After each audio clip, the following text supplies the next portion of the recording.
Boa tarde a todos e todas. O trabalho que nós estamos realizando na AME Espírito Santo, na verdade, iniciou desde 95 com a fundação da Associação Médica Espírita Brasileira, quando naquela ocasião nós fomos convocados pela presidente, a doutora Marlene Nobre, a estarmos integrando ciência e religião. E mais ainda, de que era necessário construirmos um novo paradigma, em contraponto ao paradigma materialista do modelo biomédico vigente, uma atenção à pessoa que nos procura, que está doente, mas uma atenção que fosse voltada para a sua totalidade, que a visse no seu tríplice aspecto, enquanto espírito, que está num corpo encarnado e que possui uma mente. E o grande desafio que nós tínhamos naquele momento era como fazer um trabalho de saúde abordando a pessoa na sua integralidade. E a gente vem trabalhando ao longo de todos esses anos em diferentes maneiras de integrar, inicialmente num trabalho teórico e ultimamente num trabalho mais prático, voltando para o estudo de casos clínicos, no que nós chamamos de Grupo Balint, que tem trazido resultados bastante satisfatórios.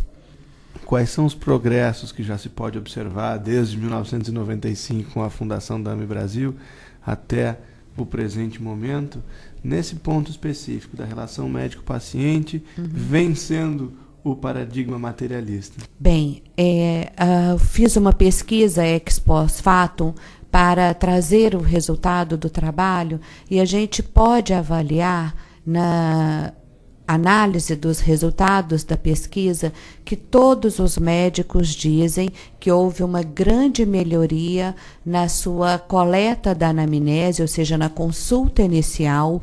Não mais é feito uma história da doença, mas é feito um histórico da pessoa que está doente, tentando se compreender quais as circunstâncias que envolveram o adoecimento. Eu costumo dizer que a pergunta básica é: o que estava acontecendo na sua vida neste momento? O que em você não está bem? E isso não era muito fácil para os médicos estarem perguntando. Hoje isso já é bem mais tranquilo para eles. Então, houve uma melhoria nessa coleta da história da pessoa, como o Exter chama. O acolhimento é muito maior à pessoa. Existe um aumento da competência a nível de tolerância e paciência, uma escuta mais ampliada, embora ainda percebamos que exista um hiato entre juntarmos o psíquico, o somático e o espiritual, mas avanços significativos vêm acontecendo neste sentido. E quem tem tudo a ganhar com isso é o paciente. Nós hoje vivemos uma certa maneira, uma crise na medicina, me parece, se eu não me corrija se estiver errado, em que existe uma despersonalização do paciente. Ele é um número, ele é um prontuário, e no tratamento acabam não sendo consideradas, muitas vezes, a história do paciente. E é exatamente isso que a senhora busca resgatar no seu trabalho, não é? Exatamente. Na verdade, a gente vê que existe uma deficiência muito grande na formação médica na área da psicologia médica. Geralmente é uma disciplina que fica circunscrita a um semestre, muito pouco valorizada pelos acadêmicos, e na verdade a gente vê médicos que são formados para tratar a doença e não para trabalhar com a vida.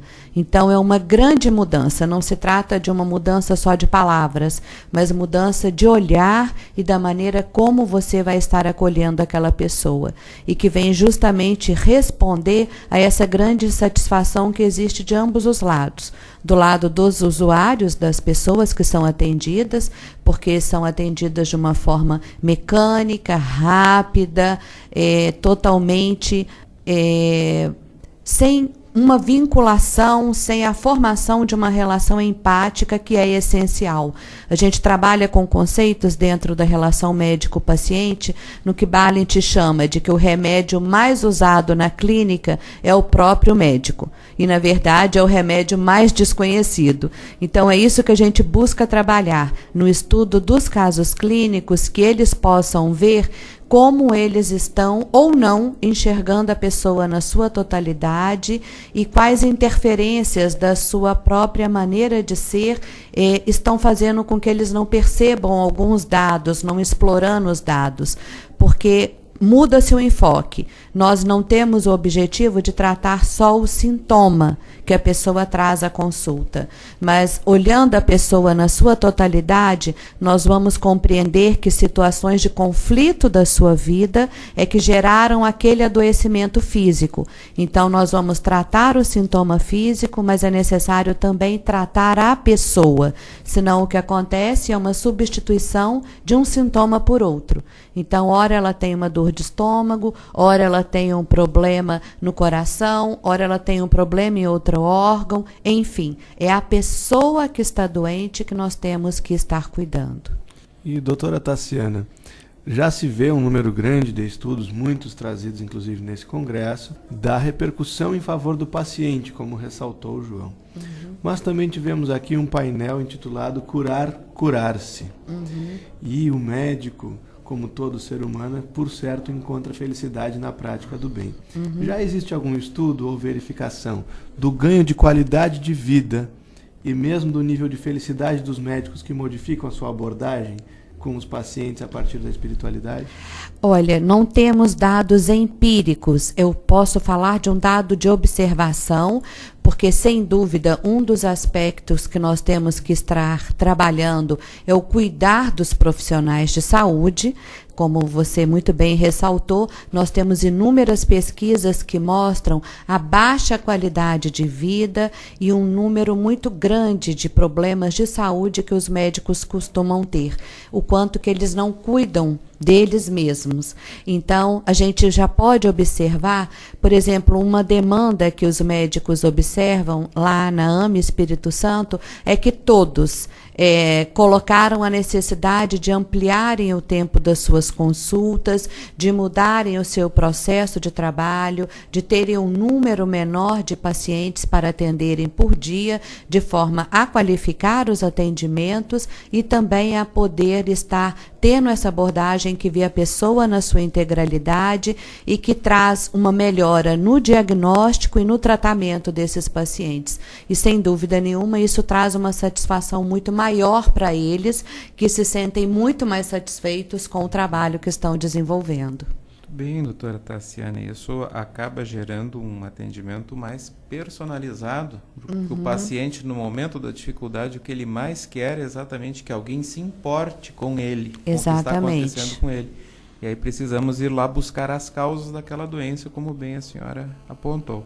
Nosso tempo é curto, vamos lhe pedir as suas considerações finais a respeito do evento, uma mensagem que a senhora deixa para os espíritas gaúchos e a todos aqueles que nos ouvem nesse momento.